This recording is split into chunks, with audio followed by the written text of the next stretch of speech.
en vilo, no te digo que a toda la República Argentina, porque hay otros como la inflación que también, pero sí que está en tapa de todos los diarios, además de lo que sucedió en la tardecita del día de ayer con esta división de senadores del bloque de Frente de Todos, tiene que ver con la designación de Horacio Rosati como presidente de la Suprema Corte de Justicia, por un lado, y paralelamente también del Consejo de la Magistratura. Para que nos explique bien, viste que nosotros siempre decimos en el aire de esta radio que nos gusta hablar con los que saben, porque nosotros de todo no sabemos, somos comunicadores nada más, pero lo que nos gusta hacer es transmitirte a vos que estás del otro lado del aire las voces de quienes sí saben, para que vos puedas sacar tus propias conclusiones de lo que sucede en la República Argentina. Tenemos en línea telefónica al doctor Eduardo Barcesat, él es abogado constitucionalista, para que nos explique cuál es la gravedad de lo que está sucediendo en el Poder Judicial de nuestro país. Doctor, gracias por atendernos. Vero Sarasola, Walter González, los saludamos.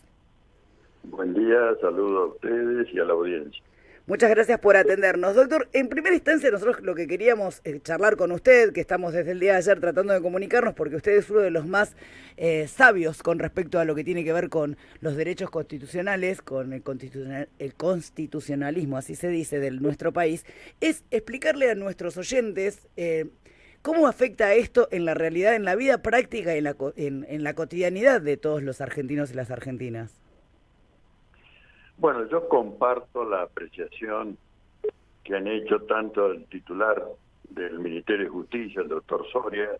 como el viceministro, el doctor Mena, de que estamos frente a un golpe institucional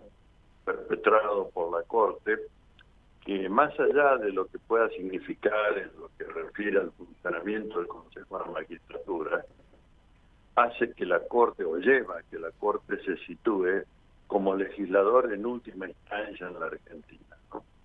Y esto, que es una de las formas del gobierno de los jueces, llamado así, obviamente significa un quiebre del Estado de Derecho en la Argentina y yo diría un grave hecho afectatorio del deber de obediencia a la supremacía de la Constitución Nacional, cláusula que se incorporó en el año 94, el artículo 36, que repudia y llama al pueblo argentino a resistir los actos de violencia institucional. Y este es un acto de violencia institucional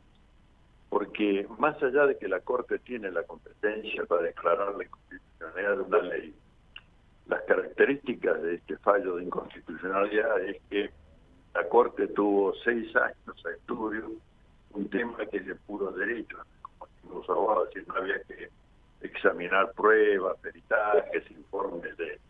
otros expertos, sino simplemente cotejar el texto de la Constitución y la ley que finalmente declararon inconstitucional. Pero yo diría que esto está todavía dentro de sus facultades, será un mal fallo, pero no es un avance sobre el poder legislativo. Lo que es un avance sobre el poder legislativo es la atrocidad institucional de reponer una ley derogada hace más de 14 años. Es decir, esto es absolutamente inadmisible. Es decir, la Corte tenía en sus posibilidades establecer la continuidad del actual Consejo de la Magistratura después que opinara la Corte que debe el Congreso emitir una nueva norma, ¿no? Pero dejar supérstite el Consejo tal como estaba hasta tanto el Congreso dictara una nueva norma en conformidad con los considerandos del fallo de la Corte en cuanto a la pérdida o falta de equilibrio en la composición de los actuales estamentos del Consejo de la Magistratura, ¿no? Bueno, este desborde se completa con otra cosa también absolutamente inusual y yo diría francamente inconstitucional, que es prevenir, amenazar, diría, de nulidad absoluta e insanable cualquier disposición que hubiera podido tomar el Consejo de la Magistratura de proseguir en su integración originaria hasta tanto se dictara la nueva ley. Nunca la Corte puede hablar de nulidades absolutas e insanables respecto de actos jurídicos que no se han producido, que son en todo caso un imaginario o un abstracto. La Corte siempre tiene que intervenir en causas concretas, si se me permite el pleonasmo. No puede dictar una sentencia de nulidad absoluta e insanable por el solo hecho de un transcurso de un plazo temporal. Esto es inconcebible. Pero todo lo han hecho en función de posicionarse, en el sentido de que, bueno, nosotros, los ministros de la Corte,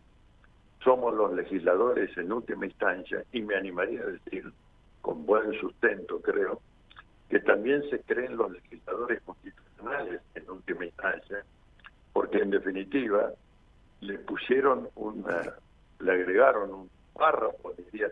al artículo 114 de la Constitución, que es el que regula las facultades del Consejo de la Magistratura, suspendiendo sus atribuciones. Es absolutamente inadmisible. Bueno, como dije, lo más grave de todo esto es que tumba el Estado de Derecho porque afecta lo que es su piedra fundamental, la división de poderes. Y entiendo que esto debiera ser repugnado por el Congreso de la Nación mediante una declaración que se convocaría a través de una asamblea legislativa, es decir, la reunión de ambas cámaras del Congreso, para repudiar el pronunciamiento, señalarle el desborde de facultades en que ha incurrido este fallo, y simultáneo con ello, que en uno de sus puntos propositivos de la declaración, promover el juicio político por mal desempeño a sus integrantes. Justamente, justamente, doctor, le iba a preguntar eso. ¿Por qué no se avanza con los pedidos de juicio político y que de una buena vez por todas se empiecen a realizar en el país a estos miembros? Yo tengo una colecta de frustraciones en ese sentido, porque ya desde algún anterior pronunciamiento venimos presentando, creo que con sobrados fundamentos, de este pedido de juicio político por el mal desempeño y el favoritismo y proselitismo político en que incurre en la Corte, pero hasta aquí ninguno de ellos ha tenido comienzo de tratamiento. Y si uno pregunta sobre esto, dicen, y bueno, porque no dan los números. Yo creo que las cosas hay que hacerlas, y hacerlas constitucionalmente, sin ponerse a contar los porotos desde el inicio, ¿no? Porque a medida que la investigación sobre este mal desempeño avance, va a ser muy difícil que diputados primero y senadores después puedan salir en defensa de estas atrocidades institucionales, ¿no? Entonces, me parece que hay que tener una, diría, virilidad institucional de abordar los temas como deben ser abordados, y en obediencia a esa supremacía constitucional, porque en esto va el Estado de Derecho, y no es solamente una declaración abstracta. Cuando decimos esto, es ponerle un freno a estas oligarquías que pretenden apropiarse de la totalidad del poder, el poder económico, el poder comunicacional y el poder jurídico, y mantener así su hegemonía en beneficio de un grupo reducido de privilegio del pueblo de la nación argentina, ¿no? ¿Usted cómo cree que va a continuar esto? Sabe que ayer a última hora nos enteramos de la división del bloque de senadores del Frente de Todos, así aportando la posibilidad de un nuevo integrante, un nuevo consejero por la minoría, esta división que se decidió en el día de ayer de ese espacio. ¿Cómo cree que puede afectar a esta decisión ya tomada indefectiblemente de que Rosati encabece tanto la Suprema Corte como la magistratura? Bueno, a mí sinceramente estas medidas, que pueden tener audacia y picardía política, no son las que me convocan, ¿no? A mí me convoca sostener la institucionalidad con los instrumentos de la institucionalidad, no con alguna movida como esta, que, bueno, repito, puede tener si le han hecho un trastabillar al Congreso de la Nación, bueno, el Congreso le devuelve, con esta división de bloque, le devuelve un poco la jugada. Pero en todo caso hace funcional un fallo que debiera pasar a la historia como una historia de infamia de la actuación de la Corte Suprema de Justicia de la Nación. Doctor, ha sido realmente muy claro en un tema que nos convoca, nos ocupa y nos preocupa a los argentinos en una realidad muy difícil que estamos atravesando. Le deseamos que tenga un muy lindo día. Hasta pronto, que tiene. Hasta luego. Estábamos hablando con el doctor Eduardo Barcesat, abogado constitucionalista, sobre esto que tiene que ver, que está sucediendo en la República Argentina con la Suprema Corte de Justicia y con el Consejo de la Magistratura. Algunas de las declaraciones que hicieron en el día de ayer, te voy a leer, por ejemplo, el presidente del bloque del Frente de Todos en la Cámara de Diputados, Germán Martínez, le pidió al titular de la Cámara Baja, Sergio Massa, que se abstenga de avanzar en cualquier designación de integrantes del Consejo de la Magistratura hasta que quede absolutamente en claro el criterio de definición de lo que se considera el bloque con mayor representación legislativa. La primera minoría y la segunda minoría. Todo esto son,